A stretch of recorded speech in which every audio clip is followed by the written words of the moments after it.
gentlemen, now I welcome you to Guiseley Baptist Church for this husting for the forthcoming general election, which, as I'm sure you all know, is now just 2.5 weeks away.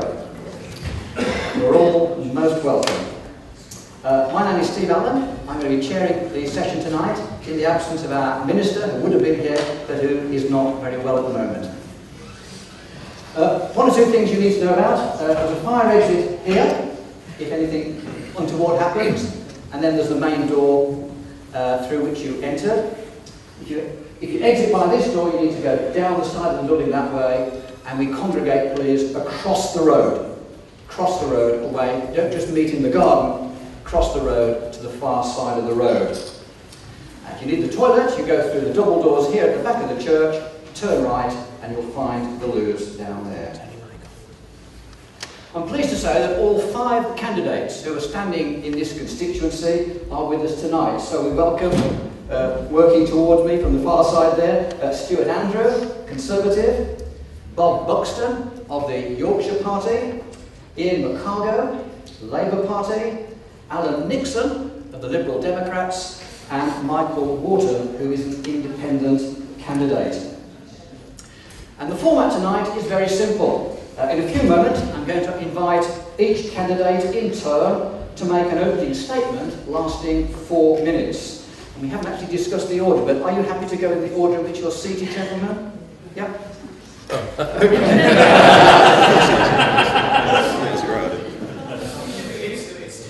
We could start drawing lots if you like, but anyway. Okay, so the candidates will each make some opening remarks lasting no more than 4 minutes. And whilst that's going on, we're going to be collating the questions that a number of you have written down and just putting them into some sort of order. And then after the opening remarks, we'll move on to those questions. We have roving mics, so if you prepared a question and you're asked to give it, the mic will come to you. We can't promise there will be time for every question, although I'm hopeful that we'll get through them all, but we'll certainly endeavour to cover every topic, if not every question. And if we do run out of questions, then what time remains, we'll just throw open to questions from the floor. We aim to finish at around 9 o'clock. So without further ado, I'm going to ask Stuart Andrew if he'd like to address you. Stuart. Well, thank you very much indeed. There are always disadvantages to having a surname beginning with A, and obviously this is one of those occasions. It is a pleasure to be here, I think. We'll see how I feel at the end of the evening. This is obviously going to be an important election, there's no doubt about that. There are many issues to discuss.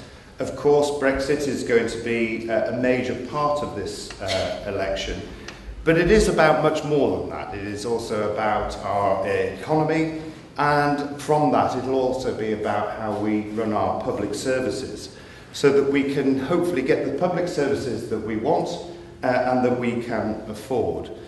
Now, last year we obviously had a major exercise in our democratic process with the referendum. And the people of Britain decided that we would leave the European Union. And we will now be embarking on that very important exercise, and part of which, of course, is going to be about negotiation. And those negotiations, let's be frank, are going to be quite tough.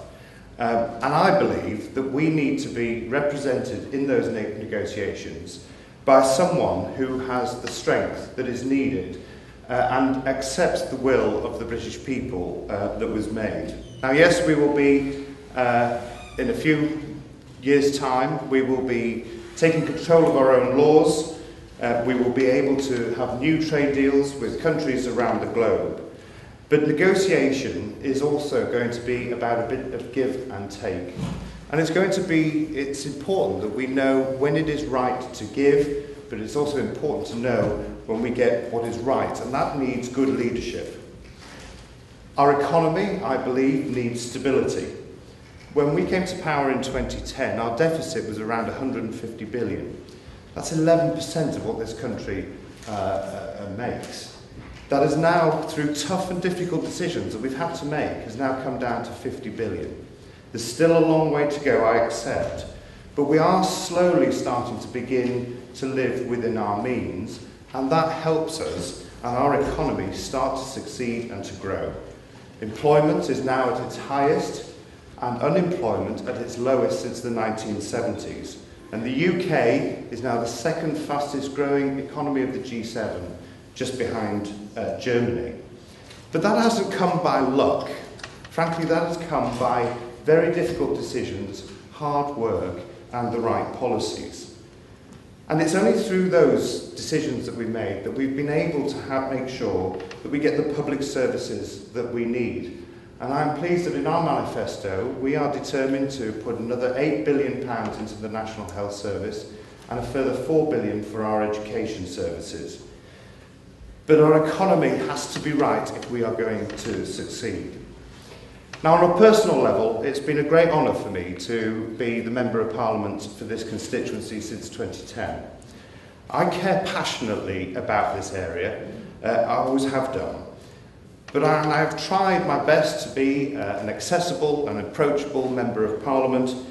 I have dealt with thousands of cases from local constituents, and I've made sure that I go and visit many of our schools and businesses to make sure I listen to what's going on, attend events supporting local groups and organisations, and fought for issues that I know that many people here care about: defending our greenbelt, getting better transport, and working with politicians from across the political divide, because that is what is incredibly important. You know, sometimes we have to work together to get the best results. We saw that with the Children's Heart Unit.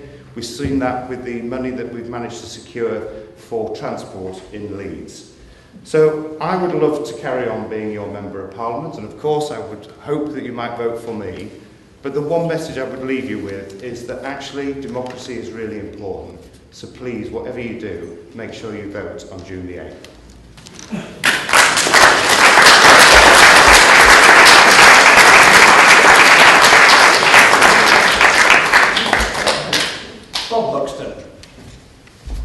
Well, first, thank you for the invitation. There was a Hustings last week in Pudsey where we weren't all invited. Mike and I were not invited. I think one of the beauties of British politics is the choices that you have, the plurality of it. So thank you very much for the invitation. The Yorkshire Party was formed 3 years ago. We're a moderate centre-ground party who believe in localising power. We stand for everybody who lives in Yorkshire now or will do in the future, regardless of where they're from. In fact, after the Brexit vote, we started a petition to guarantee the rights of EU citizens living in Yorkshire and elsewhere in the UK. Now, why is localising power important? Well, if we look across the border of Scotland, we see a devolved government. They have their fair share of public spending per person, perhaps slightly more. In London, they'll also have much greater levels of spending per person on things like transport infrastructure. It's actually 10 times more than what we have in Yorkshire. If we have that sort of spending, transport problems that we have could be solved. And one of my policies I'm talking about today is having an expert-led transport review for Leeds, not about politicians. It gets worse year after year. We need it led by experts, not politicians. I will be focusing on local issues, because those issues are the most important to people. I've knocked on thousands of doors in the last couple of years, and the most important issue by far is the green belt. There's no question about that. Unfortunately, a lot of our green belt is under threat. If it all goes ahead, Horsforth, Rawdon, Yeadon, Nether Yeadon, Guys and Menison will emerge with one great big urban sprawl. The whole point of green belt really is to prevent that. And I know a lot of you here today will have written in with your objections, I've no doubt at all. And unfortunately, I've no doubt they've been ignored. Too many times, Leeds City Council does ignore us. And we can't stop them. They have a majority based all around the city, including seats where they're not proposing so much greenbelt housing, unfortunately. I'm proposing the only option that I can think of to actually save greenbelt now and in the future. Now is to go back to having separate, smaller councils around Leeds, including Aireborough District Council, the same for Horsforth, same for Pudsey as well. If you have a very local council, you can vote them out. We can't vote out Leeds City Council just from Aireborough, Horsforth and Pudsey. We can't do that. And if we do that, actually, your voice and your objections, every one of you, they would matter again. And that's what the Yorkshire Party is all about. It is about localising power. We are a new party, we are a new choice. There are people within us who are ex-Tory, ex-Labour, ex-Liberal, because we felt the old system wasn't working as well as it should be working. A lot of things have gone wrong in politics, expensive scandal, war in Iraq, there are lots of things people are unhappy with. If you're looking for a new choice, hopefully I can provide that choice for you. Thank you very much for your time.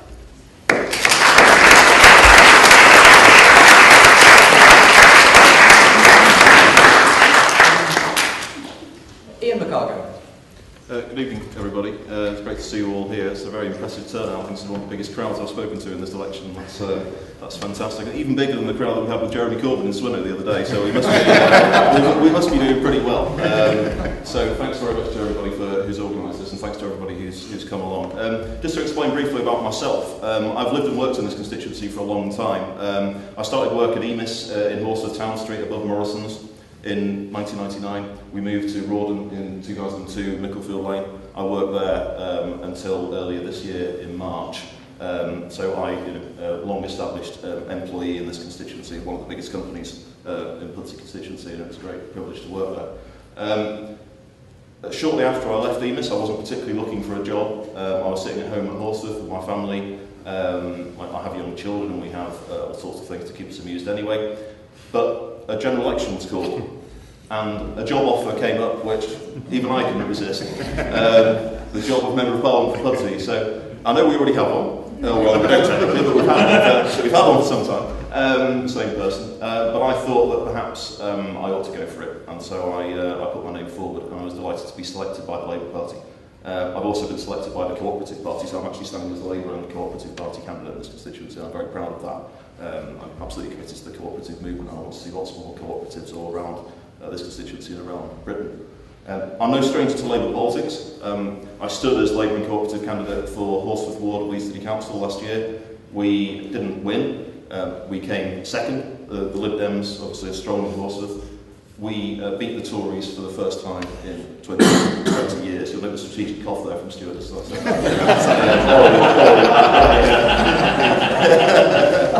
I'll say it again. We beat Stuart's party for the first time in 20 years in Horsforth election. I am absolutely committed to the Labour Party and the Labour movement. There are real challenges facing this constituency, as there are across the country. We've got real issues affecting education, the National Health Service, the standard of living for ordinary people, the fact that people can't afford even to rent housing, let alone buy it. We've got real issues with all sorts of policy areas. My colleagues here have suggested a few points that might be vaguely in the right direction. I say that it's time for radical change in this country. It's time for a drastic review of the way this country operates. So all sorts of things that need radical root and branch reform. We need to spend a lot more money on education, on the National Health Service, so on and so forth. We need to rebuild our economy with serious work on our national infrastructure. And as we said, we need to secure a Brexit that works for ordinary people. That's only going to work on the basis of international solidarity. The Tory party are absolutely committed to sit in the bunker and throw messages out occasionally to our friends in Europe, thinking that somehow we're going to win the argument that way. I say that the Labour Party, and I say that we have to engage with our European partners on the most productive, proactive possible level on an internationalist basis, and do what we can to secure not only a decent Brexit, but a great future going forward after that. We respect, of course, the will of the British people on that point. But it's time for drastic change in this country. We were looking at the school funding crisis here in Pudsey. I've got some figures I might come on to later. We were at Grangefield the other day where they've got a nearly 10% cuts happening over a 4-year period. This is really serious, a really serious time for this country. We're in an economic crisis.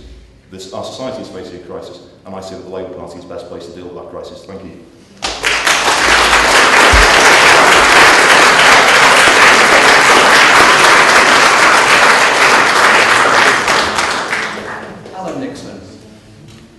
Hello, good evening ladies and gentlemen. Very nice to be here, a privilege in fact. Can I just echo one or two comments?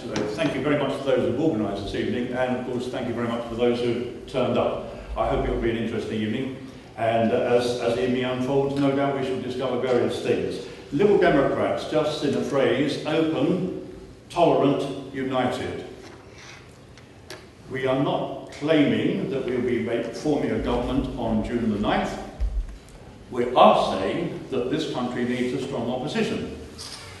And the reason I'm saying that is we can't really see much of a strong opposition elsewhere. If we look at the divided Labour Party, they've got a bit of a problem on various topics, not least of all the leader, but also the subject of his apparent backing of the IRA, or at least on the subject of Trident. We're not quite sure exactly who stands where on that, except Emily Thornberry says one thing and the Shadow Defence Minister says another, so perhaps we can get some clarification on that. As far as the Conservatives are concerned, we have a situation which, as Damien Green said on the television this morning, how much did this all cost? He said, well, we actually don't know because we haven't actually costed it. That's a very curious admission, but it's interesting to know. The £350 million a week coming to the NHS, which was a bit of a red herring, wasn't it? But nevertheless, Boris Johnson's given the red herring a kiss of life. Not a pretty picture. And he said this morning, oh yes, it's definitely in the manifesto. Oh yes, Mrs May's definitely said it. Well, curiously enough, as many people have tried, we can't actually find it in the manifesto. So that's another interesting question. Just to go back to the Liberal Democrats, we want to provide a strong opposition. This is not a presidential election. It is not about how wonderful Mrs May is or isn't. It's not about how wonderful Jeremy Corbyn is or isn't. This is not a presidential election. We are not in the United States. It is about electing the right person for the Pudsey constituency in this instance, and other constituencies up and down the country. It is, talking about democracy, a local issue, and it's relevant to this constituency. So please remember that. And again, if I may echo my colleagues, please, before you decide how to vote, please make sure you decide to vote. And just in closing, to repeat what I've said before already, Liberal Democrats, open, tolerant, united. It is your choice and your future. Thank you.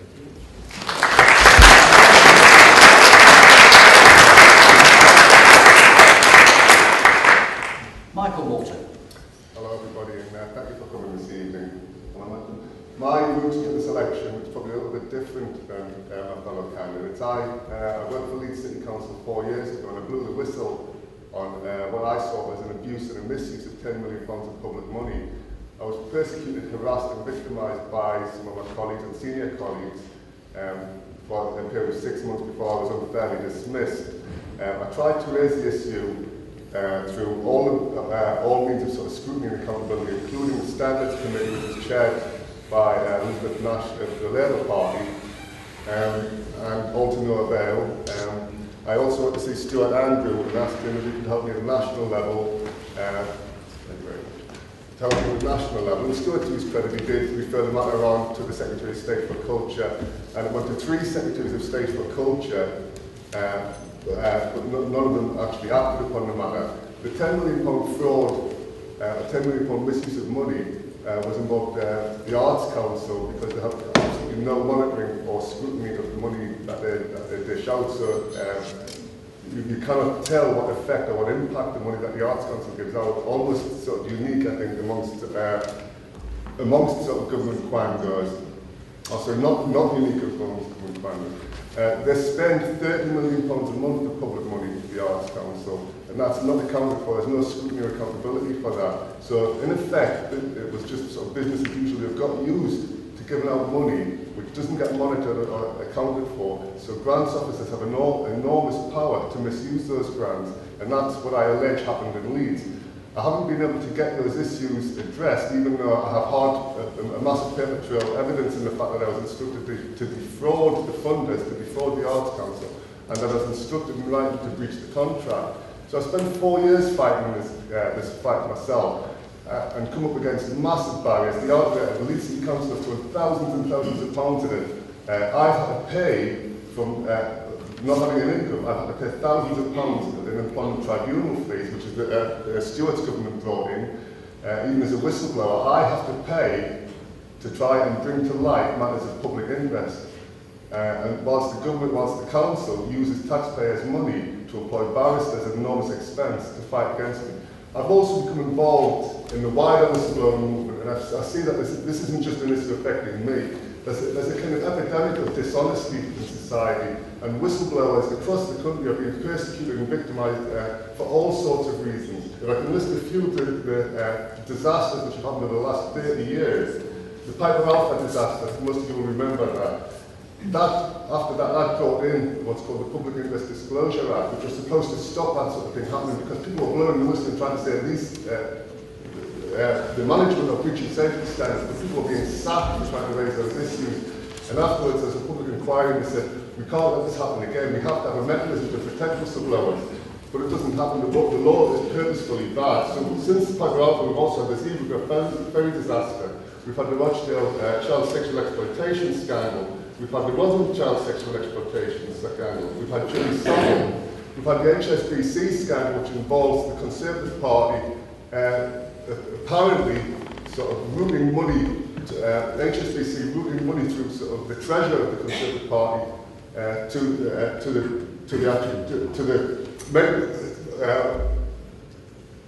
slightly suspect loans to the Tory Party, £100 million.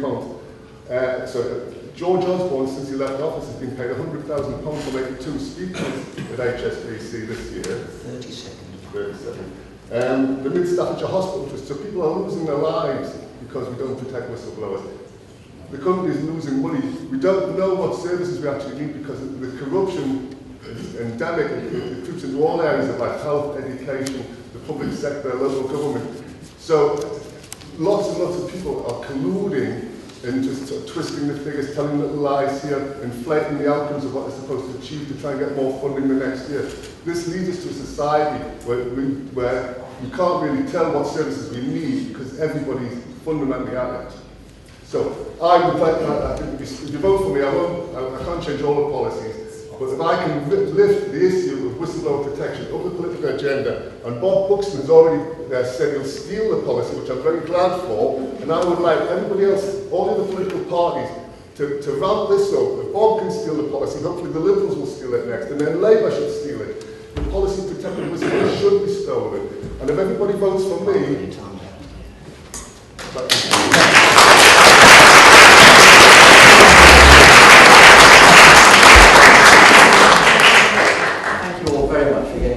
good start. We're going to move on to our first question. If Linda Kitching could just show your hand, so the microphone can go to Linda over there. We've had 2 questions on the subject of sort of green belt, green spaces, that kind of thing, and that's the question we're going to start with tonight. Very much a local question here as well. So this is going to cover a question that Brian E. Sloan asked, and Linda, if you'd like to give us your question. And I'm going to ask Bob, since you raised this particular issue in your introductory remarks, Bob, if you answer first and then we'll go around others. Yes, thank you. There's a wealth of evidence now saying how important parks, green spaces in general, is for our health and well-being, people of all ages. Even being in hospital, if you can see trees and blue sky from your window, there's a better chance that you'll recover sooner, etc. With Leeds City Council being short of staff in their Parks and Countryside Department and all the houses that are planned for this area, or many of them planned on Greenbelt, what would each of you do to alleviate this and to protect our green spaces, not just Greenbelt, but green spaces? Thank you. Bob. Well, you're exactly right, of course. Green belt, green spaces are hugely important. I put around 5,000 leaflets around Aireborough during the latest consultation, which was in March. And the day after that consultation closed, I was told the Labour City Council didn't read them, rubber stamped it, passed it straight on to the inspector. It was called, your responses and mine were called, procedural nonsense. So the way to answer your question, how do we change it? This is my policy. If we stay in Leeds City Council, we can't. A majority based elsewhere around the city, and I'm sorry, but they really don't care about our opinions. Aireborough District Council will be accountable to us, Horsforth for Horsforth and Pudsey for Pudsey, and elsewhere as well, of course, and the same with Bradford, a very similar situation. And the whole point of democracy is, if you disagree with people, you can vote them out. If you can't do that, democracy doesn't work, and that's the situation that we have. Now, you won't often hear a devolutionist or somebody who's in local power saying this, but I'd really like the government to overrule us on this one. The Tory government could step in over any time. They put Bradford on pause for a while, unfortunately they didn't stop it. And that's really why I'm asking for your votes. I'm well aware, like Mike, we're protest candidates. We're not going to win Macmillan locals in the future. We're not going to win this one. If we get votes for our respective causes, other parties look at that and say, okay, why have 1,000 people voted for Bob, 5,000 people voted for Mike? How do I get those votes? And then we're back into democracy working again. But I completely agree with you. We're going to be urbanly sprawled into one massive Leeds-Bradford conurbation, and it just isn't what people want. The whole point of the District Council is that it stops this. It doesn't just let developers build expensive greenbelt houses. We have a proper housing mix, including brownfield sites, spread out evenly across the city, with the infrastructure to support it, of course. We have transport, schools, GPs, dentists, parking. And we just haven't got that. At the moment, unfortunately, our wishes just aren't being respected. Thank you. Ian, would you like to comment?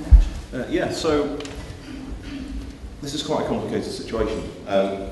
We in the Labour Party have been faced with a national planning policy framework given to us by the Tory government, which was, as I understand it, at least partly drafted by property developers. It's geared up to looking after rich people. Now, the Labour Party isn't about looking after rich people. The Labour Party is about building our society and making things better. And that's what I think we ought to be doing. So I say that it's time for dialogue. The people who are interested in the Green Belt need to get together with the people who have power in Leeds to deal with the Green Belt. That means a real conversation between people campaigning for the Green Belt and people on Leeds City Council, particularly in the Labour group. I say that as a Labour Member of Parliament for Pudsey, I will be in a strong position to encourage that dialogue and make sure that we can get the best deal that we can for this local area.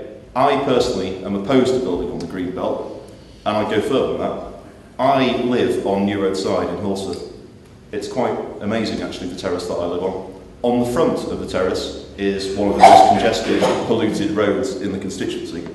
At the back are the Willow Green allotments, which are absolutely beautiful to look at. So the view from the back of our house is almost like a sort of rural idyll.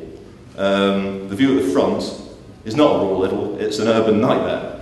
So I understand the dilemma about this. It is a complicated issue, but I say that the solution to it lies in effective dialogue, which I believe that I can facilitate. Thank you.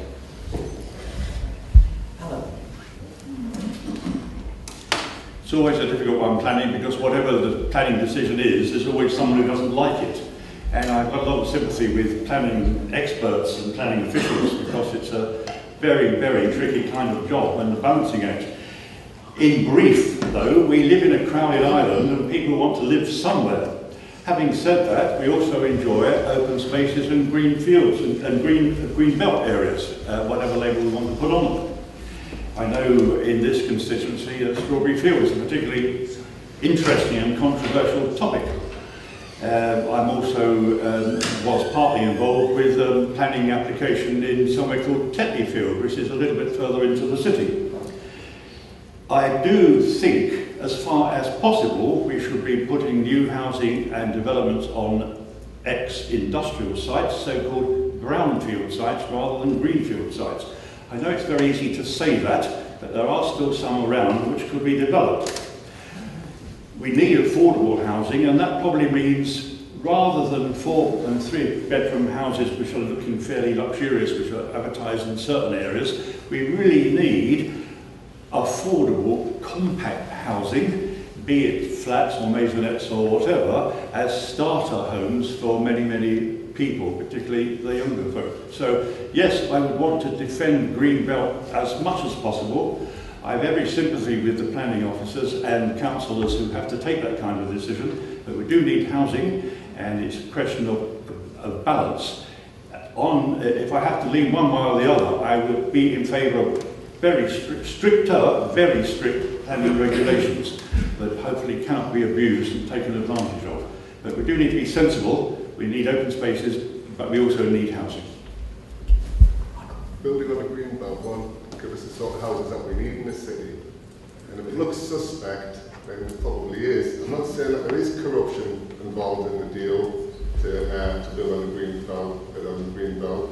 But I do know that the Director of City Development, Martin Farrington, was involved in the plans to nod through the building on the green belt, was the director who refused to investigate my whistleblower submission 4 years ago. So I'd be highly suspicious of anything which looks at all untoward, which has Martin Farrington's hand in it. It's a complex issue about building on the green belt. I don't believe the Labour Party's position that they nod through a few green belt proposals because they lack resources to fight them. Mrs. Councillor Fort may have thrown thousands and thousands of pounds to fight my employment tribunal claim. If it's the right thing to do, the council should fight those developers, and the cost shouldn't be an issue. And on wider note, I don't know why the central government can take costs from employment tribunal claimants if they lose their cases, but they can't claim costs from developers if they lose their appeals against being turned down for green belt. Thank you, Michael. And Andrew. Sorry, Stuart. I'm sorry. Sorry.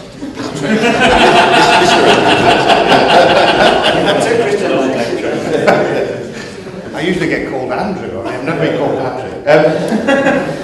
Well, look, first of all, I'm acutely aware of how important this issue is to this constituency. You know, I was a councillor for this ward for 7 years, from 2003 to 2010, and I know that planning has been an issue that has been of utmost concern to residents that live here.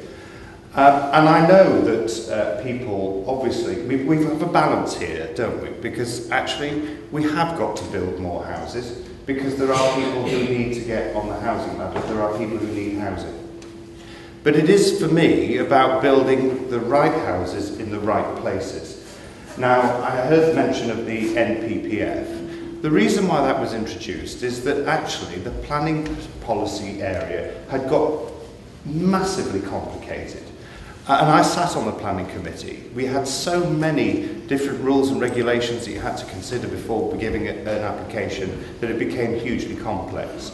The idea behind NPPF is to reduce that much more so that we can make the planning system hopefully a bit more effective. Now, there are, I think it's something like 13 chapters in that. There's one chapter that is specifically about the protection of the green belt. The issue I see here, the reason why we are facing this problem, is because when I was on the council, we were building something like 2,500 to 3,000 houses per year. That was a target set by the council itself.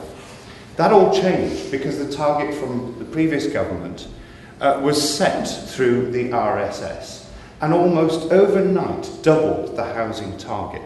And I always saw that as the biggest problem that we would be facing, because when you double the housing target, you then have to find the sites to put into your plan. So when we came to power, the thing that we did was get rid of that RSS and actually devolve that power to the local councils. It's up to the council to decide what their housing target should be.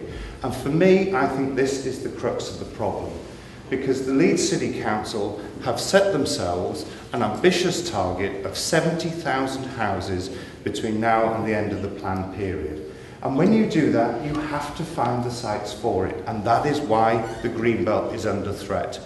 Now, I think this is one of the issues that I've probably spoken most about in Parliament. And I also made sure that I attended those inquiries where that housing target was discussed. And dare I say, I was the only MP, apart from one day when Alex Shelbrook came, who attended that inquiry on a regular occasions. There wasn't a single Labour councillor there, not one. We were there day in, day out. And as was mentioned a moment ago by Bob, we had this massive consultation recently, and within 48 hours of that consultation closing, the City Council voted it through. How on earth could they possibly have considered those people, you, who had written in? How could they possibly, in that time, consider that view? So when that vote came to the Leeds City Council, in fairness, it was Conservative, it was Liberal, it was Independent and Green councillors that voted against it. It was all Labour councillors that got it through. The threat to our green belt has come from Leeds City Council. Now, we've got the main plan going to an inquiry in the forthcoming months, and it is going to be incredibly important that we put together our case at that inquiry. I'm glad to hear, because I have been speaking to the ministers time and time again about this, I am glad to hear that 2 inspectors have been appointed to this inquiry, because this is too big a job for one person to do. We need proper scrutiny of this plan, because I believe it is fundamentally flawed and is going to adversely affect this constituency terribly. So if I'm re-elected, I will be at that inquiry. I will be supporting those groups that have done an enormous amount of hard work to defend the green belt that is important in this constituency, because it is that natural green barrier between our towns and communities that we've all enjoyed, and surely our children and our grandchildren should enjoy.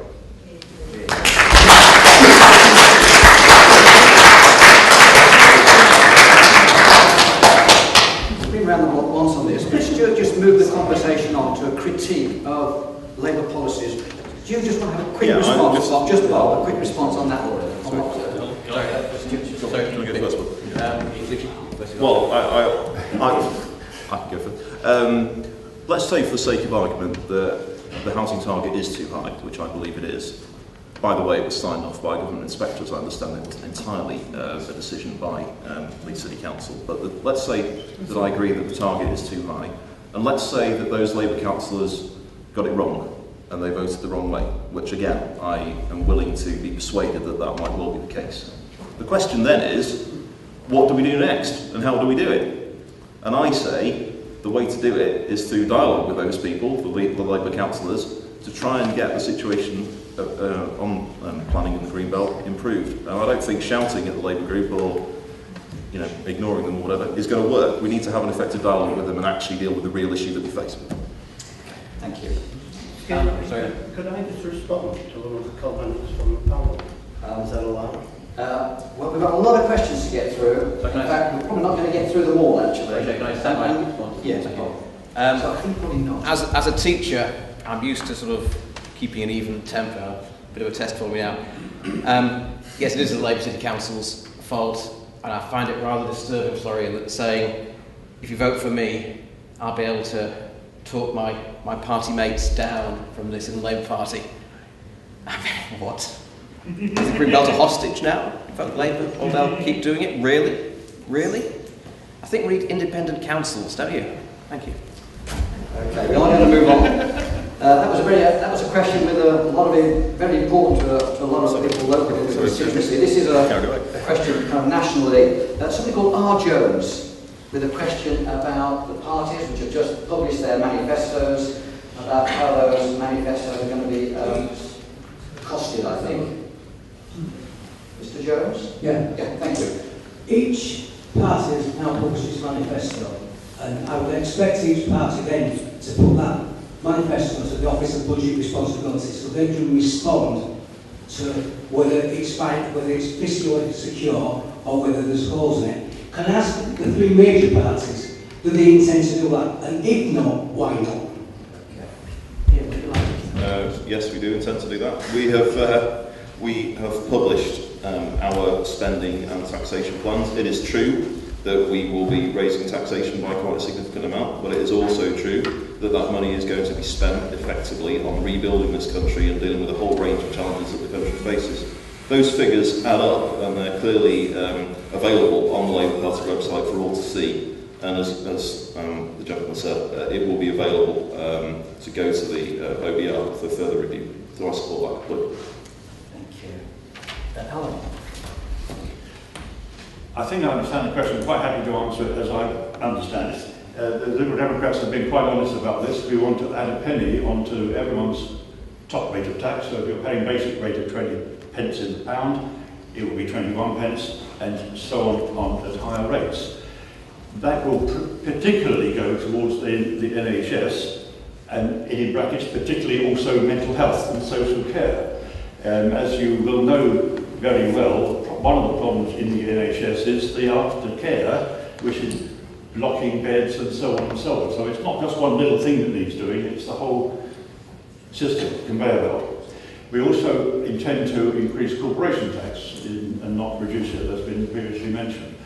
Can I just go back very quickly to the extra penny? If you explain it to people and say, look, I'm going to ask you for an extra penny of tax, if you tell them what it's for, that's actually quite acceptable. If you say, oh, well, we're just putting it up another penny, and people wonder, well, where's it going and what's it for?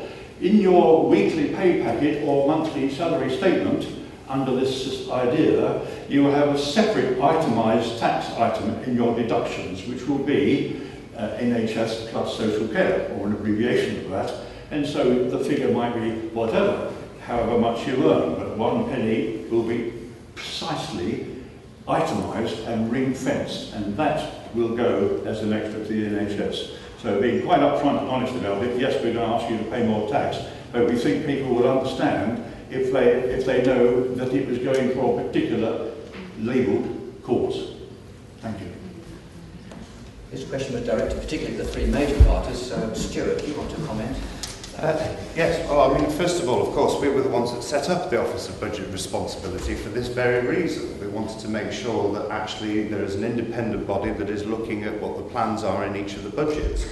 But we are not actually proposing to increase massive amounts of public spending, because we don't think that that is actually credible in this period.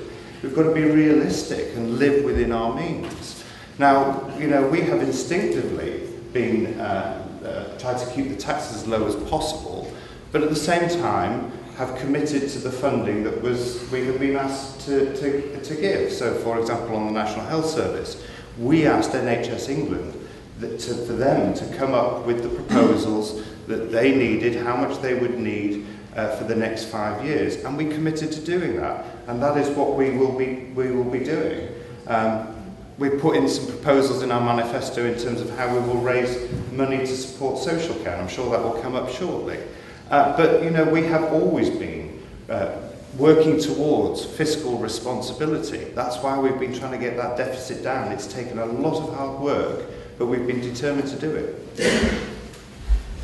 Would either Michael or Bob want to comment on this question? I would. Sure. Sometimes money isn't the answer. I mean, I think I agree with Stuart. We should live within our means, but I don't believe that the Conservatives party is really necessarily interested in making more efficient services by having the public expenditure.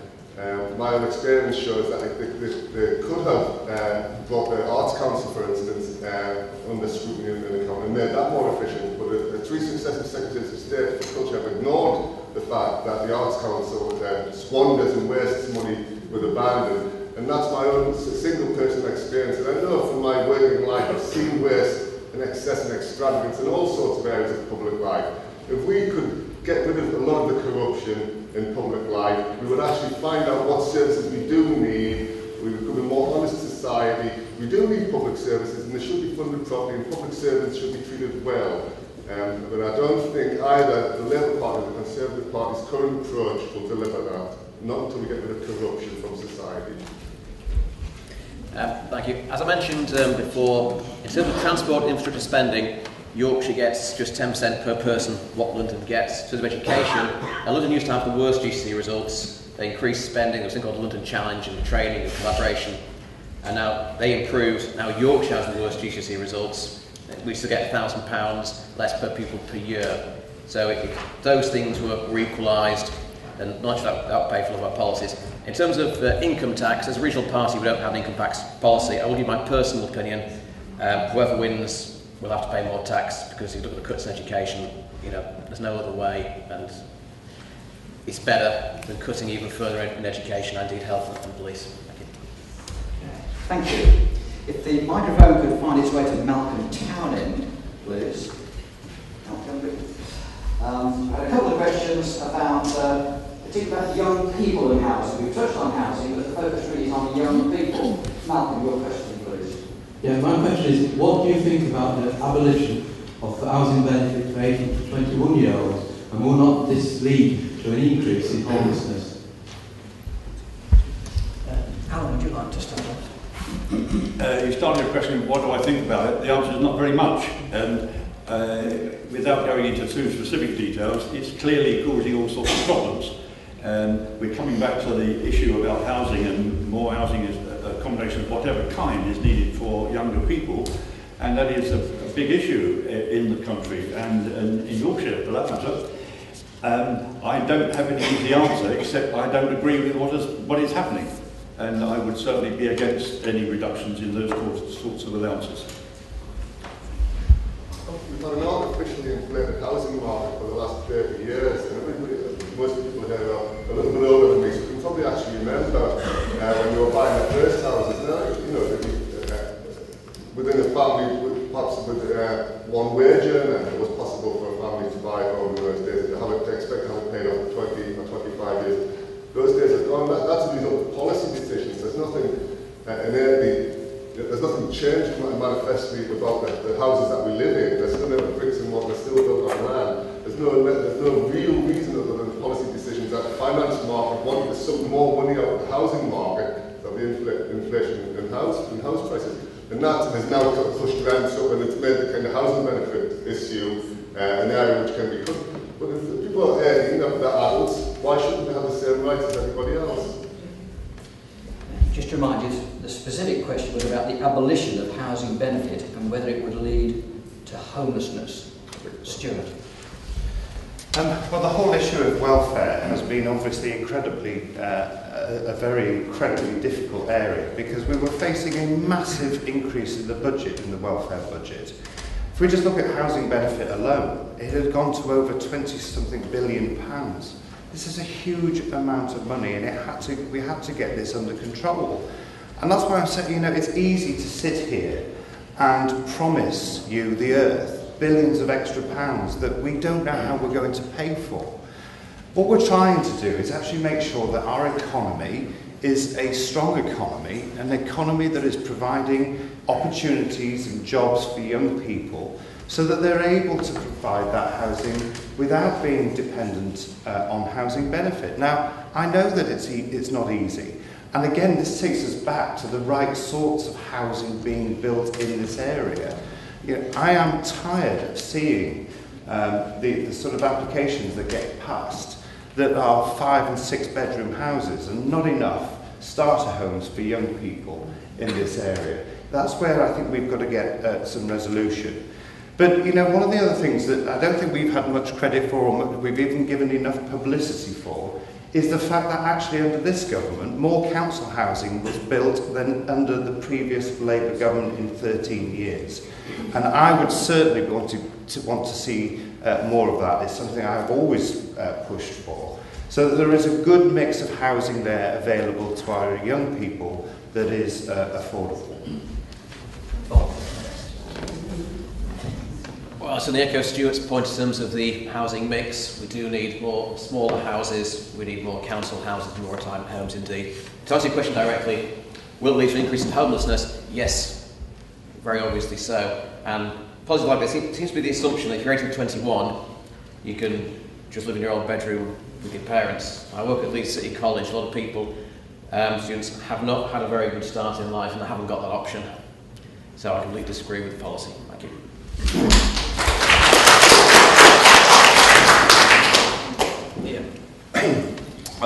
I agree with Stuart about part of this, and I certainly agree about the houses being far too big. We do need to be building smaller houses that are more suitable for the people that we're talking about.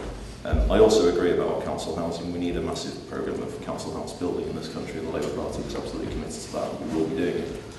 But I have to say, some of you might remember a few years ago Theresa May was chair of the Tory party, and she described them as the nasty party.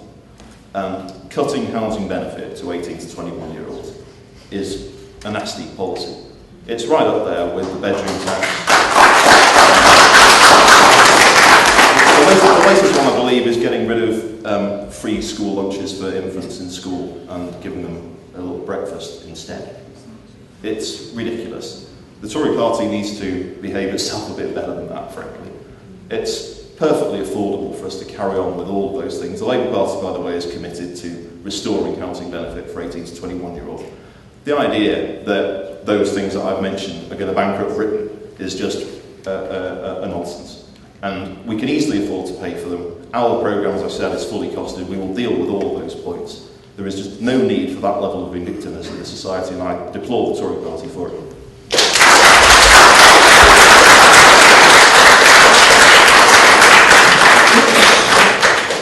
Thank you, gentlemen. We've had a couple of questions about investing in schools and funding of schools, and we're going to go to Luke Watts. Luke Watts for the next question, please. Hi. Hello. How do you think your party will invest in schools in this area? I'd also like you to expand on free school meals as Labour has, and school budgets and teacher recruitment / retention. Thanks.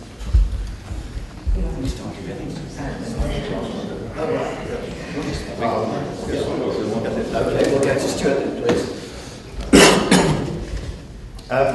Well, first of all, I think one of the things that I am very proud of is the fact that we now have 1.8 million more children in a good or outstanding school.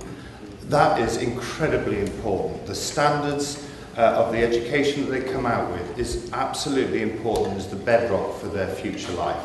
And that is something that we need to continue. I want to see even more children in a good or outstanding school, and that is our ambition.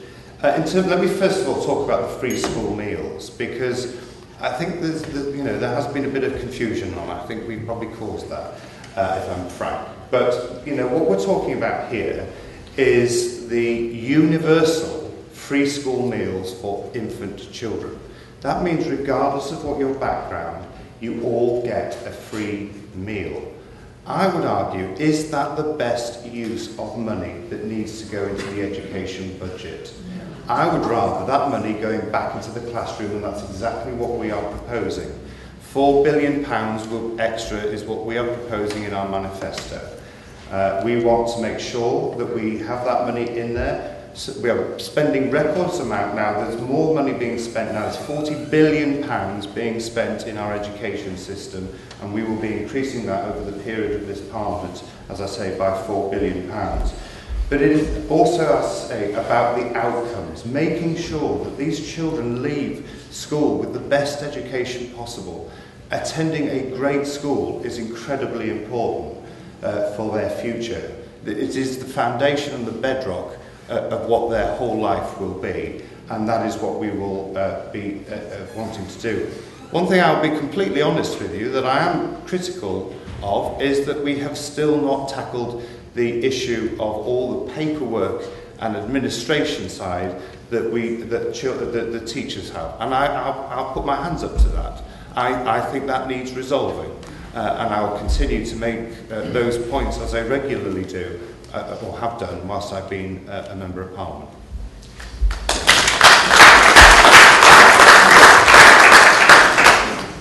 So, start off, as I'm a teacher, as you know, so issues close to my heart.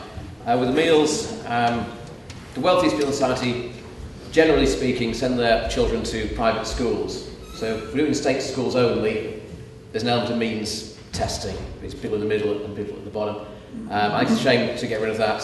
I would actually want to expand our breakfasts as well. There are many children who don't get brilliant meals at home. Many perhaps end up at least college in my classes. So I'm very aware of hardship issues. I think it's a great shame. Teacher retention and recruitment. Well, where do I start? Leeds City College actually goes back all the way back to the last Labour government, and through the coalition with the current government, the cuts at Leeds City College, I'm sorry, have been disgusting. Compulsory redundancies, year after year after year. It was every 6 months at one point. I've been in redundancy pools. In fact, I was in a redundancy pool before I'd had my sort of introductory meeting as a new member of staff. And I mean, that was my introduction, actually. So yes, we're cutting. Now, secondary schools haven't been cut that much, until now. Unfortunately, that is happening. I saw someone on the doorstep a school has 25 compulsory redundancies. That's in 1 year. When people get made redundant, I mean, it's obviously the main victims are people who lose their jobs, but also those of us, I've been fortunate, I haven't lost my job yet. But we of course now take on their workload. So the workload spirals out of control very quickly, and the stress levels go up, people get ill more. Where does it end? and we need to spend more on education. I've said before, in London they increased the spending and their results went up. In Yorkshire we're £1,000 less per pupil, we've got the worst results in the country, and it just isn't fair. We need to spend more, and yes, I say it's a personal belief, I think we need to, unfortunately, increase taxes. No one ever wants to say that to you. No one ever wants to stand before you and say, I want more of your money. But I've seen the alternatives at first hand, and it's not very good. Thank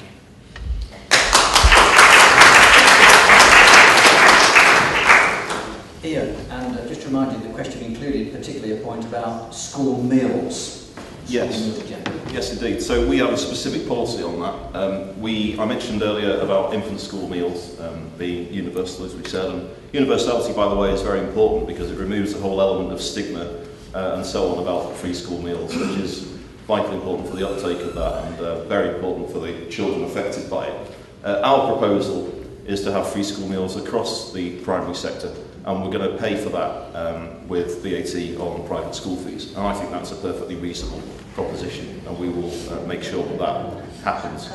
So that's free school meals. In terms of education cuts, Stuart and I were in Grangefield, had a nice time in Grangefield a few days ago, I'm sure Stuart would agree, and I told him some figures about Grangefield then, but they're not as bad as the figures in the schools in this ward, in Guiseley and Rawdon. So the figures are relating to between 2015 and 2019, and we're looking at Benton Park of a reduction in funding of £532,000, and for St Mary's in Menston we're looking at figures of £517 per child, which I think is the worst figure in the whole constituency.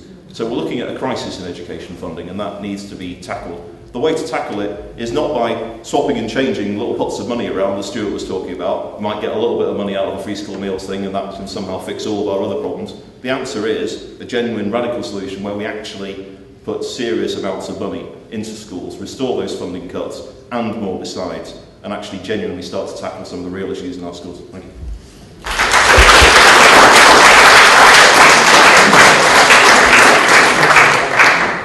I was actually talking to a teacher yesterday evening, and the subject came up about school meals and all sorts of other little topics.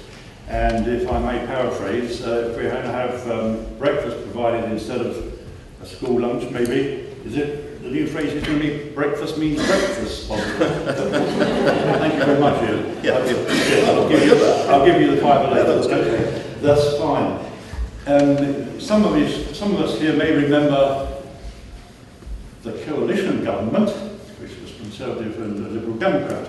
And in that government, the Liberal Democrats pushed forward all sorts of things, including a pupil premium to certain areas that needed some help. They also made terrific progress on the introduction of free school meals, which eventually became very much wider than the earlier experiment. That same teacher said breakfast will mean the schools probably will have to open an hour earlier. They will have to pay staff for an extra hour or recruit more staff. And at the end of it, it will probably mean a bit of cereal and a bit of toast. It will not. That is maybe welcome and better than nothing, but it's not a school lunch as was. And I understand how people feel about, well, surely they should get fed at home, for goodness sake. Yes, of course you're right in theory, but please don't take it out on the kids. You know, what parents do may be right or wrong, but you must make sure we look after tomorrow's generation. And so I do think we need to go down the road properly and feed youngsters properly. It has been proven that if you have at least one decent meal a day, hopefully more, the attention of students after a good year or so of that actually starts picking up. And certain teachers in secondary schools had noticed the difference of kids coming up from primary schools because they were being slightly better fed. So it does work, and okay, it costs money, but I think we need to be sensible and address the issue.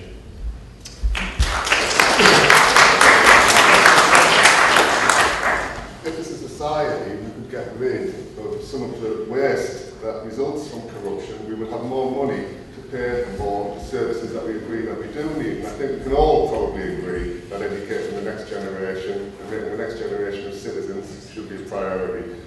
I would say on the issue, particularly of the free school meals issue, I agree with you that it should be universal. question how much the administration of the means testing system and the stigma that that brings would actually sort of cost, and the benefit of that compared to the harm it does.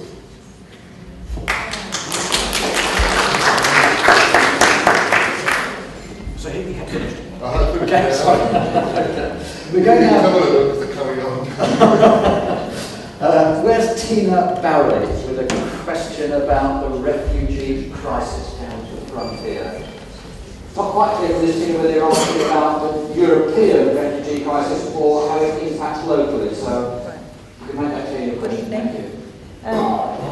Last week was Christian Aid Week, and visitors to the Christian Aid website were encouraged to ask their MPs, or potential MPs, how they would deal with the growing refugee crisis on our doorstep, by which I mean in Europe, in Calais, we've all seen pictures, disturbing pictures on TV, especially of children who are homeless. And I just wondered what their answers would be. Thank you. Can I ask Bob to start? This country has a very proud record of giving asylum to people who need asylum, and we shouldn't lose that. There's a lot of, in recent years, it's become acceptable to blame immigrants for everything under the sun, and I absolutely hate doing that. It's the wrong way to go, and we're not helping refugees enough. All the countries of the world who are able to need to take their fair share, and I want to see the EU, while we're still in it, do more than it's currently doing to our refugees. Thank you.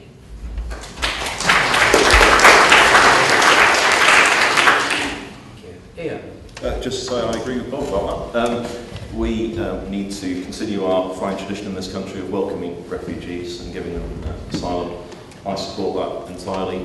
What we do need to do, of course, is to look at the root cause of what's actually going on.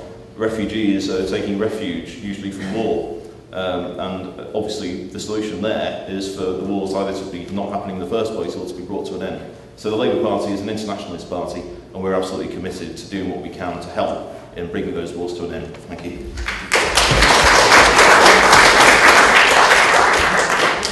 We're at a church, and this issue is an issue of compassion, Christian compassion if you like, but certainly compassion.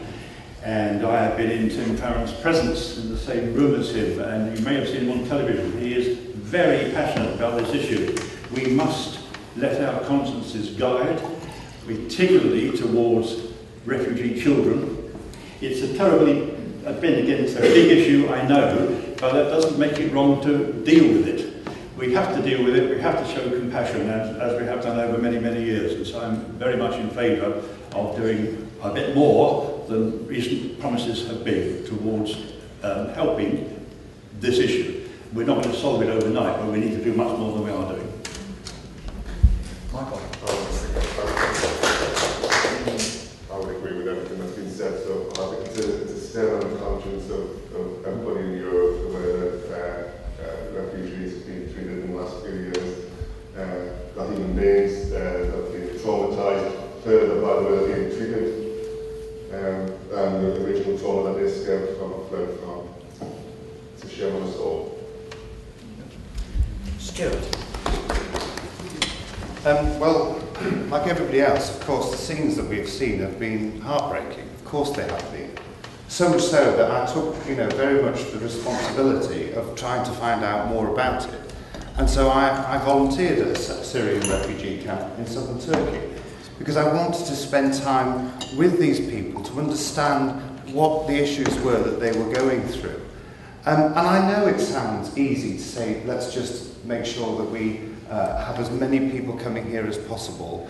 But there are serious dangers as well into implementing a policy like that. And the reason I say that is because human traffickers, who frankly I think are the scourge of humanity, have been exploiting so many people who are desperate to get away from this terrible situation. What they've been doing is that they have been offering, payments that these people have been taking terribly dangerous journeys across the Mediterranean. And we've all seen those horrible pictures. Nobody can be not affected by what they have seen. I also went to Turkey and listened to many of the people who've been offering support there, and how people are taking these dangerous boats, massively overcrowded and frankly sometimes sinking. So what we've been doing is we've been trying to put that money into the camps itself, so that we are providing the support to the people that are in those camps. And when I spoke to many of those refugees that had fled Syria particularly, what they said is that they needed help and support near the border of Syria, because they wanted to rebuild their lives as soon as hopefully this horrible regime has gone. They want their children educated so that they can be the future for that rebuilding of Syria when it is safe to go back. They're not always interested in wanting to go to another country. It's their homeland. They want to be back there. So I care passionately about that as well. But I also believe that there is a moral responsibility on us to provide the best, safest routes possible. Now, we have taken some of the most vulnerable children, but we've taken them from the camps because we want to stop these human traffickers abusing these people in the way that they have. We've put in £2.3 billion from our international aid budget to support the camps around the countries surrounding Syria, so that these people are getting the help and the support that they need, so that hopefully one day, when it is safe to do so, they can go back to their homeland, they can rebuild their country, and they can be safe again. How did you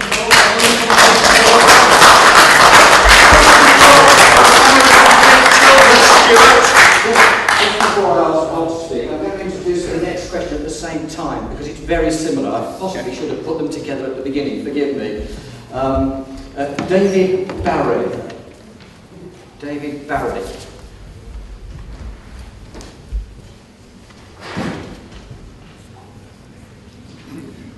Hello.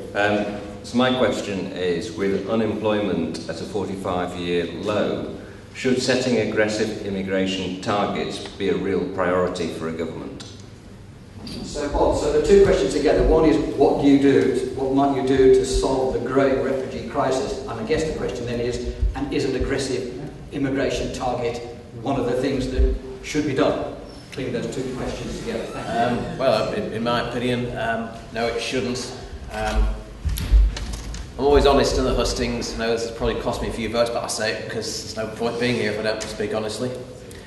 Immigration helps the economy. 40% of people who work in the NHS were not born in this country. And that's one reason my party had a petition to guarantee the right to EU citizens after Brexit. Do want to lose people in health service, in education, research science. No, I don't want to lose those people. I don't believe the aggressive immigration targets. And in any event, we never meet these targets. It's just pure party politics for the ballot box. Thank you. Ian. Well, the Labour Party supports a sensible immigration policy. That means moving on from the strict targets that we've talked about so often with the Tory party and moving towards immigration based on criteria similar to what we've had previously. Just to point out that obviously immigration and asylum are two different things. We need to control immigration, of course we do. We can't necessarily stop people coming in as refugees if they have a bona fide case to come in, and I don't think anyone would propose that. So I'm in favour of sensible immigration. You'll notice, of course, I agree by the way with Bob about the point about EU citizens who are already here. We absolutely have to protect their rights here. Same for British citizens abroad in Europe. Their rights need to be protected as well. We will do that as part of the Brexit negotiations. So I agree with that, and just to point out that, of course, there are many people working in casual labour in the farms and so on who come from Europe, and I don't think there's any proposal to stop them from coming because it would be very inconvenient to stop them coming. So it's interesting who you speak to and about what as to their particular view on the particular bit of immigration that you're talking about. But broadly speaking, I agree that we need to have sensible controls on immigration, but we need to be humane on the subject of refugees. Thank you. Alan, do you want to comment on this second question that's been tagged on? I'll try to. Thank you. Okay. I was just going to say that the UK has a great tradition of people coming into this country over many years, including Jewish people, including all sorts of folk from Eastern Europe and so on. And it's a fair bet that quite a few people in this hall may well have been descended from immigrants, however far you might go back. I agree with Ian, we must protect the rights of people in this country, and the other side of the coin is protecting the rights of British people in Europe, absolutely. It's always a trap if you set a target which is then never met, and it makes the whole thing a bit of a silly talking point. So I think we have to be sensible and realistic, but in general terms, we are a tolerant country, open, tolerant, united, says the Liberal Democrats, and I think we ought to be sensible about immigration within reasonable limits. But on balance, we must accept immigration, and it does help some of our employment problems. Thank you. Michael, do you want to add anything to your earlier answer? Yeah, it's not a good option, but I mean, there's sleight of hand in terms of sort of the aspirational targets which will never be met, and it's dishonest politics, I would think. But we live in a fast-moving global world. We need free movement, people coming. So, yeah, that's what it is. Stuart, do you want to add anything to your earlier answer? Yeah, well, first of all, I would say that actually let's not forget there are still 1.4 million people still unemployed. And, you know, having been unemployed myself, I know how difficult that is and how, you know, it really does affect every part of your life. So we have got to try and make sure that there are jobs available for those people who want to get back into work. Now, I don't take the view, my view about immigration, and I think Ian is absolutely right to distinguish between immigration and people who are seeking asylum. But on immigration, immigration could be good for this country, of course it can be, but it needs to be controlled. And the problem we have had, and I have heard this time and time again from many people across this constituency, is that they are concerned that the levels are frankly too high and unsustainable.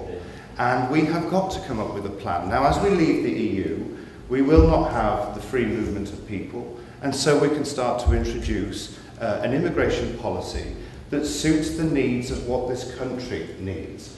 And I think that is the way we have to go forward, because I think it's what actually the majority of the public wants us to do.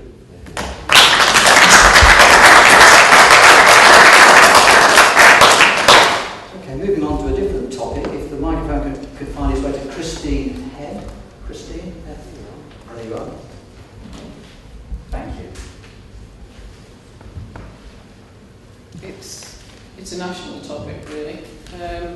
As a lesbian Christian, I'm interested in the panel's views on LGBT issues and matters of faith, but in particular in a vote, how would you balance your conscience with a party line? Well, my party is party of one, so we're going to graciously pass. We've done that. All right. It's an equality issue. You know, everybody should be entitled to live freely. You know, I'm not religious. I'm an atheist. So, you know, in terms of ecumenical discourse, I'm probably not ideally qualified. But just on a basic point of principle, of course, people should be free to engage fully in society, whatever their proclivities.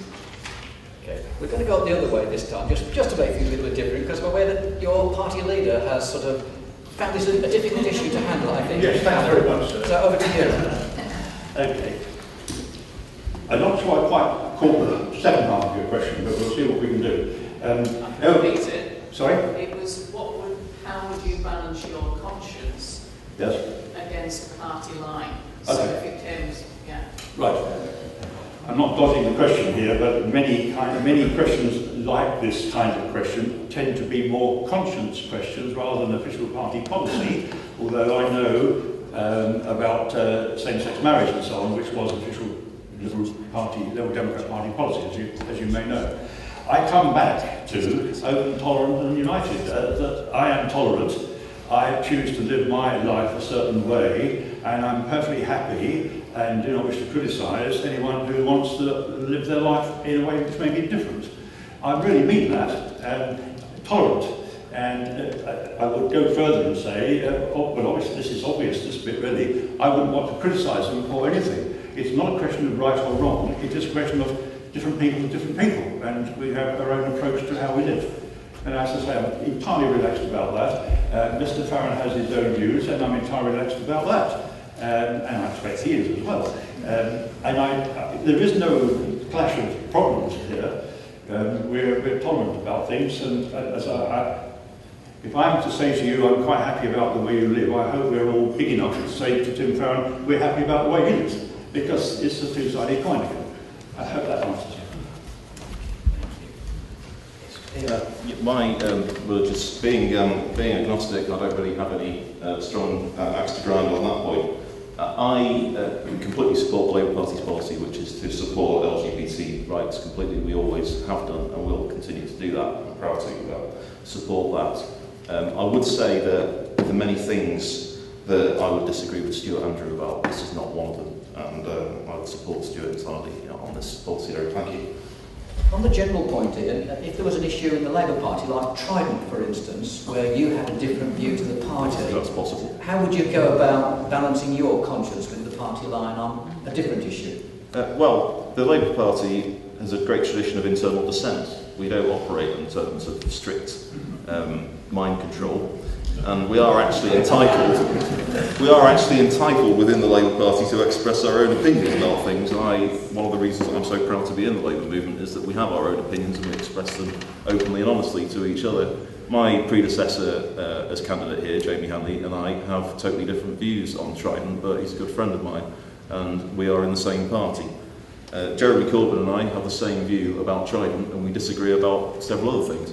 So it's not as simple as it might appear. But I am entirely happy to argue the case against Trident in Parliament, if that's the point we're getting at. I would vote against Trident. I'm opposed to Trident. I've said this before.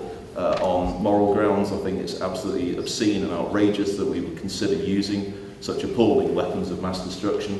And it's, to me, completely unconscionable that I would ever support that. That is completely out of the question.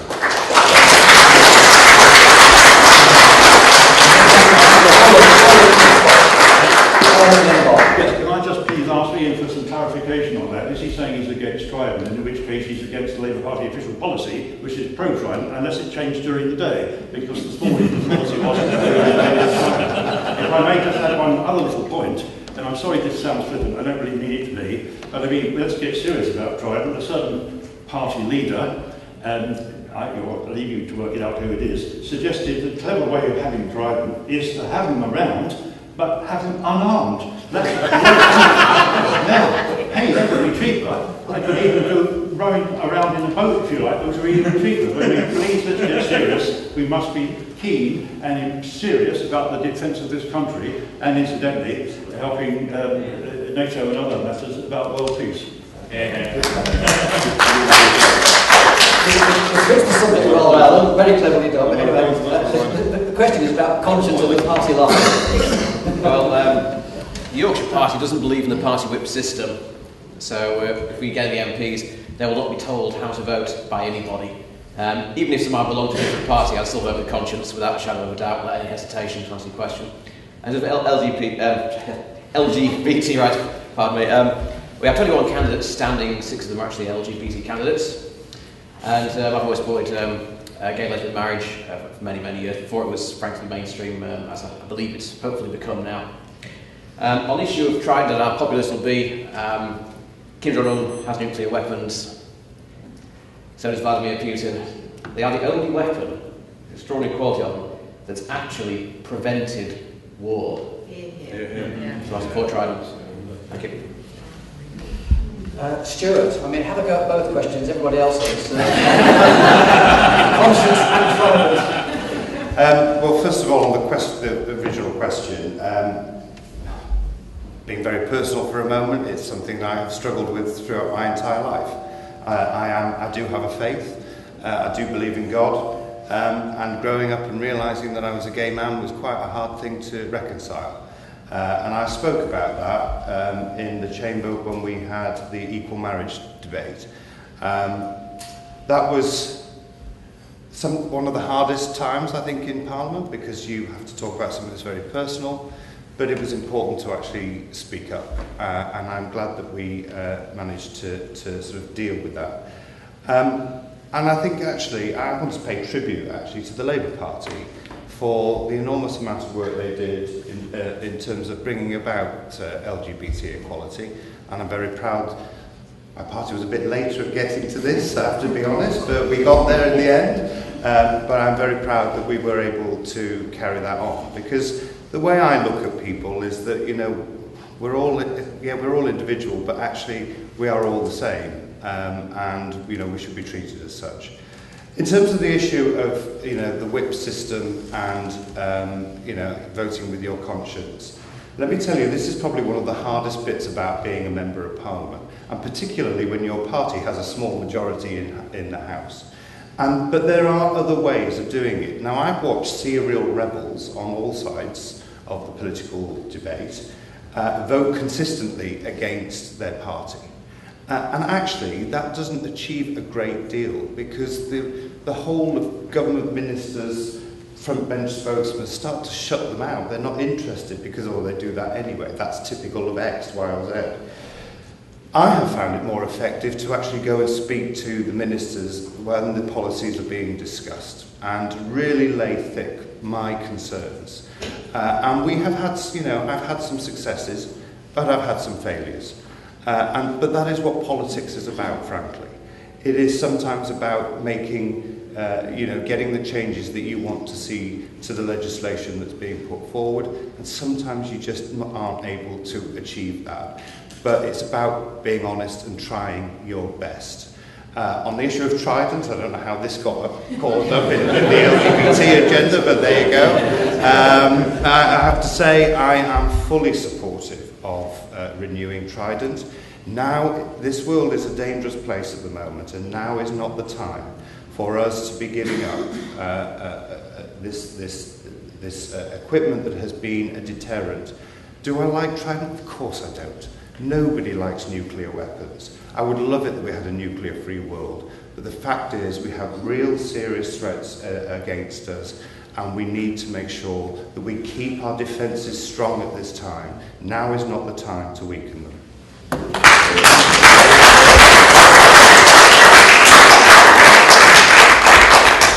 Certainly one, possibly two, depends how it goes. This next one, a question. Jan Penny has a question about the National Health Service. Having worked in the NHS for 33 years, I'm growing very concerned about the ongoing crisis of no beds and no staff. What are your plans for improving this situation in Leeds if you become a Member of Parliament? I'll start with you, please. Yes, so the Labour Party, again, is committed to serious expenditure on the National Health Service. We need to reverse some of the effective cuts that have taken place. I know Stuart talked earlier about how the government has apparently met the met the request from NHS England to fund the NHS adequately. My understanding is that what was agreed was the bare minimum that NHS England asked for, and I think another £5 billion was even within their request would have been within the scope of what they were asking for. So we're talking about an absolute bare minimum within a very restricted situation. So we in the Labour Party are committed to actually sorting out the National Health Service with serious money. But it's not only about putting money in. We have to look at the quality of what we're getting out as well. That means setting up a new Office of Budget Responsibility type organisation to look at specifically health spending, and to make sure that we're not throwing money away in areas which are not delivering results. The other aspect of it, of course, is setting up our new body which will look at excellence in the National Health Service and make sure that we're ensuring best practice across the NHS. So it's not just about the money, it's about morale, it's about a whole series of other things, but the money will be a useful start, and we need to be extremely proud of our National Health Service. The Labour Party set up the National Health Service. We are incredibly proud of it, and we'll do all we can to support it. Thank you.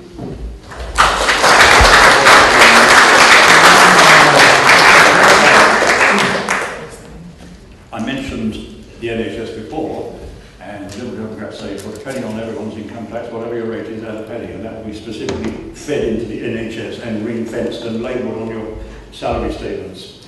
Can I also add, though, that's an easy general answer, but we must specifically pay attention to mental health, which is so often the Cinderella. I know people nodding already about that. And also, of course, I mentioned it earlier, social care. It's no good if we start having people in hospital who are healed or cured or whatever if they can't move on to wherever else. And that is another problem which needs to be dealt with. If I may just drop one name by you, and when you go home or when you feel like it, check it out. A chap called Norman Lamb, who was a health minister in the coalition government and is currently the Lib Dems shadow health spokesman, is an expert in this matter. He has consistently campaigned for getting all the parties to come together and have whatever word you want to use, be it a study or a review or a cooperation meeting, because so much is agreed, it's just that we're not making much progress. So do look him up, because many people in the serious senior people in the medical profession admire Norman Lamb for what he has done. So unashamedly, I'm giving you that name. Excellent bloke. So that's what I would say. We need cross-party cooperation as far as possible. We need to concentrate on unblocking the bed blocking so that we've got a more sensible system through. But please, please, please remember mental health. Michael. Once again, it's not always about the money. There's ran through a memo to. There's a junior doctor called Chris Dare, and he won a landmark ruling in the Court of Appeal a couple of weeks ago, which Jeremy Hunt lawyers were fighting against, to determine that junior doctors were actually employees and could be covered by the Public Interest Disclosure Act, because this junior doctor was dismissed for blowing whistle on unsafe practices in the hospital. If we go back to the Mid-Staffordshire Hospital Trust as well, the whistleblowers were trying to kind of raise awareness about the poor practices which were kind of driven by the target-chasing culture which seems to cross all of society, was silenced, victimised and dismissed. If the whistleblowers within the health service could be supported and protected, and there's many, many of them, because it's a massive monolithic institution which is high-bounded by some very poor practices in some cases, that would begin to tease out some of the problems and be able to address them honestly. And it might be that the health service needs more money. It might also be that it needs to get rid of some of the corrupt practices within the institution.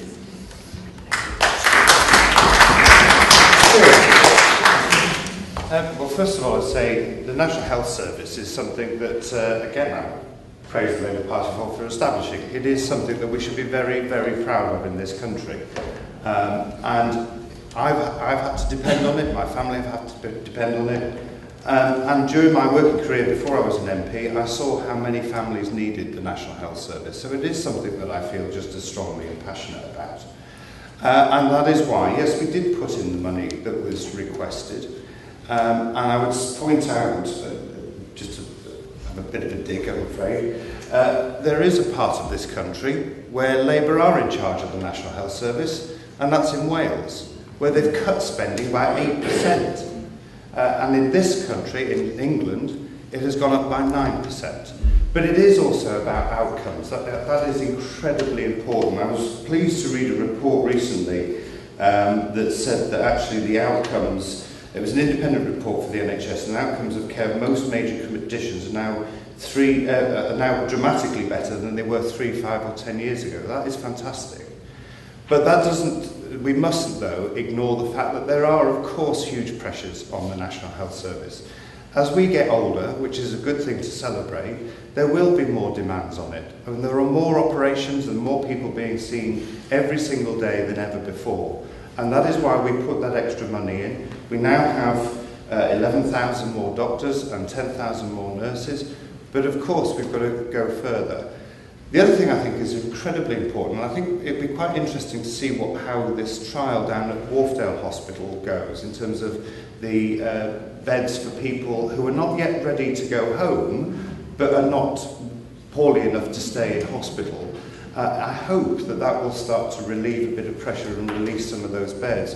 That's something that we really need to look at. And also, we've made progress, but we need to make more progress in making the NHS and social care work much closer together. Bob. On myself, echoing the points about mental health in education, of course, I see the benefits that students get when they have proper support, and unfortunately some of the cuts, the downsides when they don't. That is incredibly important. I think finally this is a mainstream topic, thank goodness that it is. The NHS, of course, it's slightly false to say that it's free. Certainly elements of it are not free. Opticians, dentists, prescriptions are technically in Scotland, of course. But it's never free anyway. Of course, we pay taxes because we're proud of it, because it's important. Every person in this room has had benefits from the NHS, themselves, their families, of course they have. It always needs improving. It always has greater weight with an ageing population. It needs more money, and it means more taxes. And that is bluntly how to improve the NHS. Thank you. We're about out of time. We're going to squeeze in one last question because it will give you gentlemen an opportunity to kind of summarise. The question is from Neil Cullen, wherever Neil is, and he talks about what's most important, what are the most important issues your party wishes to address. That's not the full question. Give us the full question, Neil, but it will give an opportunity for the candidates to say their kind of last word. Yes. I prefer you like the camera. Quite happy to be heard, but I'd rather not be seen on camera. I can explain to the chair. Okay. Thank you. Simple question. Should I vote for personal financial self-interest or overall national well-being?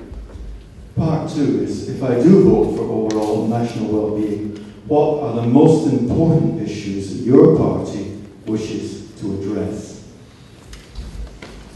Well, I'm a single-issue person, so it's very easy for me. It's dishonesty in public life, and corruption, fraud, and misuse of money in public life, and abuse, which it spreads into all areas of life. People sometimes think, oh, public money is magic money, it doesn't really matter. But when politicians and civil servants become corrupted, we also end up with situations like Rotherham, and then with situations like Rochdale. Corruption is vile and it's spread, so it should be stamped down. We need to protect whistleblowers, and it won't answer all of the questions, but giving whistleblowers proper protection will bring some integrity back into public life, and it's much needed. It's sorely needed. We've become a very, very dishonest society, and honesty helps all aspects of public life.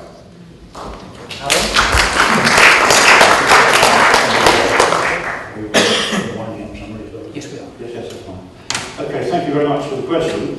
I think that you have, I hope that you would vote in a way for your own personal interest, but I would also hope your conscience guides you that it might just be in the national interest as well. I'll leave you to decide on that one. We have to vote as to what we feel is right, and we're all different again. I would say that two important issues. One is Brexit, which we have touched on, but not very much. And I would simply say, as you know, the Liberal Democrats want to ask the country what you feel when we know what the price is. If you're going to buy a washing machine or a car next week, you might choose the car, the model, etc. But then you want to know how much it is. And by all means, we voted to leave, but we want to know what the deal is. I'm not buying a pig in a poke. We are not giving Mrs. May a blank cheque. What's the price, please? And then we'll have a further opinion on it. That's very important. It's power to the people. We're talking about you here. The other big issue I have is, I've mentioned it 2 or 3 times, NHS. It needs more money. The extra penny I was talking about will create £6 billion in a year. That's quite a chunk to help the National Health Service. I know it's not going to solve everything, but it's quite a chunk. Just to summarise, to finish, just got a couple of thoughts for you really. The Liberal Democrats are open, tolerant and united. It is your vote, please vote. It is your choice, it is your future. And if I may, Mr. Chairman, just like to end on a slightly light note, because we've all been very good and listened to each other so far this evening.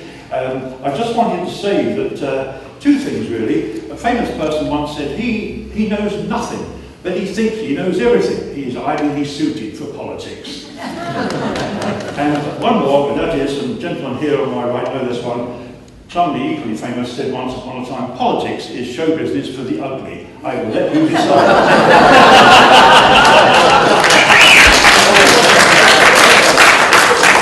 But it has been. Thank you for listening and good night to you.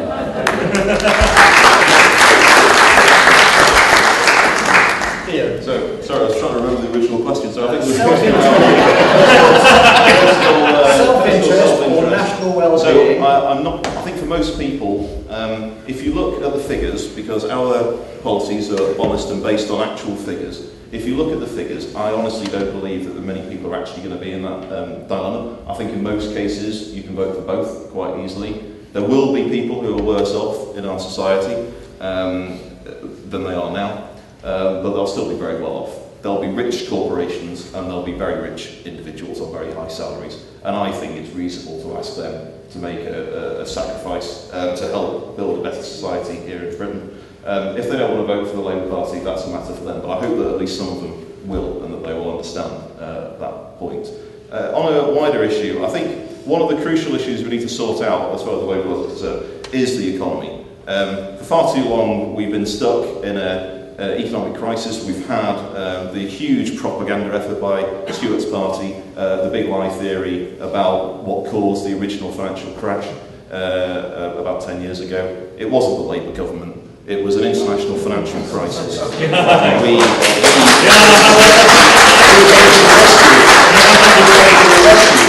Of the ordinary men and women of this country, and I'm very proud that we did that, and we will do it again, and I think that was absolutely the right thing to do. We need to nail the lie about that, and we will carry on trying to do that. We need to rebuild the economy. We need to get it to a productive state whereby we can start to deal with the real underlying long-term issues, the reason why we've got deficits in the first place, why we've had deficits for a very long time under all parties.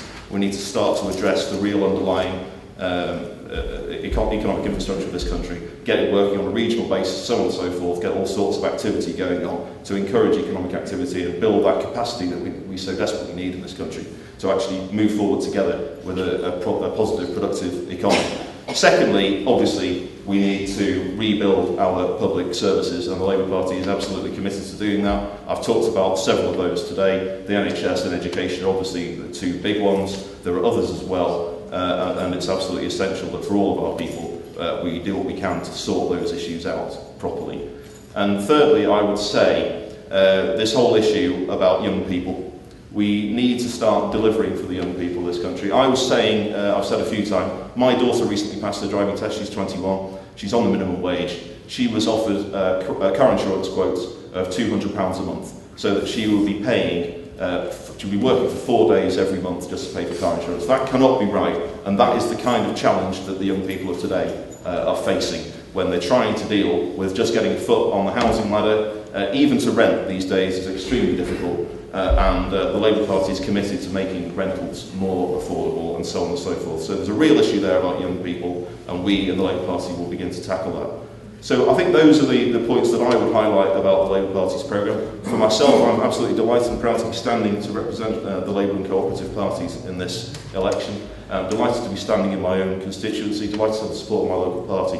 But I will be absolutely delighted to be elected Member of Parliament for Pudsey, and I will do everything I can, if I am, to make this a better place to live for everybody. Thank you.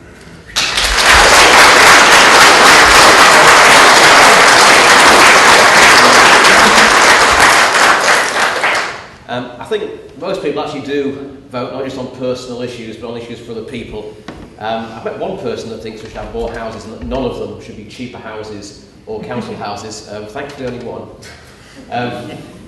Got knocked that door again.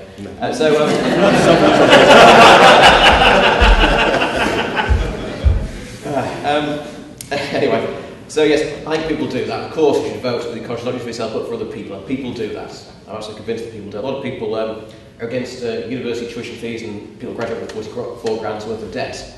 I am. I got free university education and a grant each year. It's very unfair. People behind me have got such a worse situation. But I think do vote on national issues. I'd like to hope so. I wouldn't be standing before you if I thought that wasn't the case. My most important issues for my party is all about localising power. It's not just doing it just for the sake of it. If you have localised power, you have people who are accountable to you. So for Yorkshire, we'd then be able to take charge of our own transport infrastructure, which has been neglected for decades. In Yorkshire, we haven't reversed a single beaching cut. You got the Ripon line, could go on. And Scotland has. It's also about getting our fair share of public spending to be able to do that. But I'm focusing very much on local issues, and of course the Green Belt is the biggest issue for me.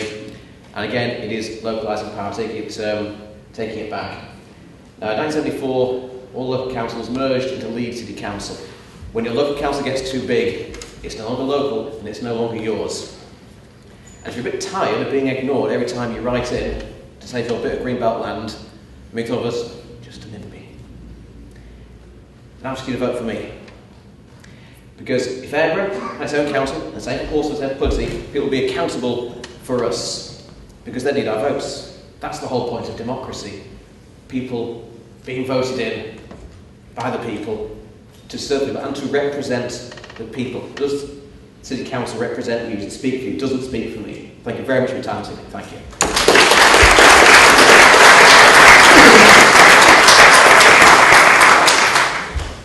Well, first of all, Bob, you're lucky that you've only got one door you won't be knocking on again.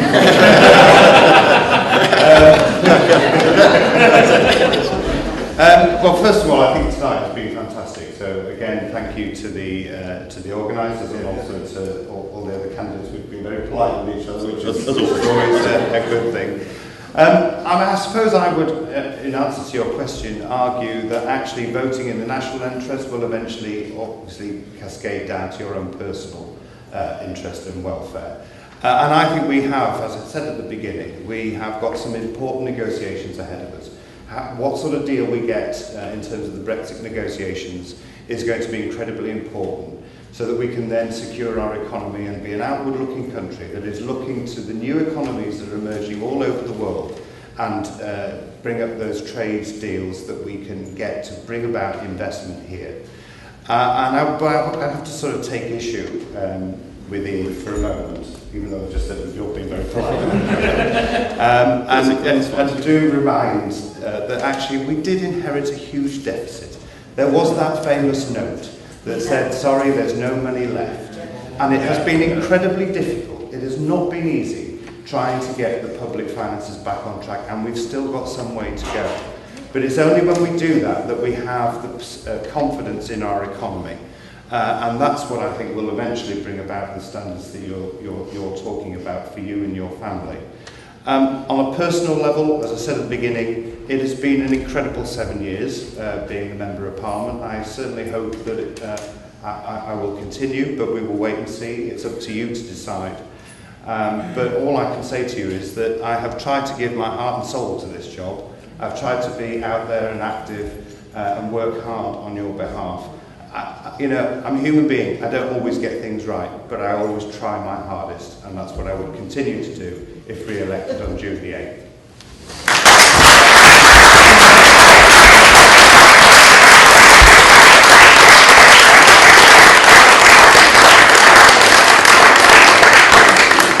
Well, we've had a very good-natured evening, haven't we? So, thanks everybody for that. Thank you all for coming. Thank you if you're one of those who asked a question. We thank you for your questions, and our apologies to those of you who submitted a question but we didn't quite get around to. We did our best to fit in as many as possible. Finally, I want to ask you to join me in thanking the 5 candidates for being here tonight and wish them all the very best for the future.